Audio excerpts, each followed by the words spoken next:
3 умения, които аз бих искал да владея, когато бях на 20 години. Ако можех да се върна назад, то щях да започна с това. Първо, това е умението бързо да се учиш. Света се променя много бързо. Това, което си работил вчера, днеска може би вече няма да е нужно.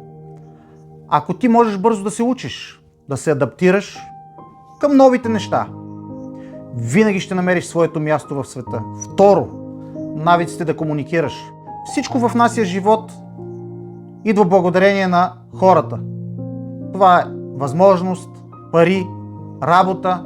Ако можеш да създаваш отношения с хората, да създаваш връзки, контакти, ти ще намериш винаги изход от всяка една ситуация. И трето, това е навика да действаш. Да не чакаш увереността да дойде, а просто да започнеш да пробваш, да правиш грешки и да започваш от начало. Аз през всичките години си мислих, че първо трябва да бъда готов, а после да почна да действам. А след това разбрах, че готов ставаш в процеса. На 20 години не трябва да бъдеш идеален. Трябва да бъдеш смел. Това време е твоето време, в разцвета на силите си. Твоята възраст, това е главният ти кос. Изпрати това видео на всеки, който е на 18, 25 години, за да не губи време и да започне да действа.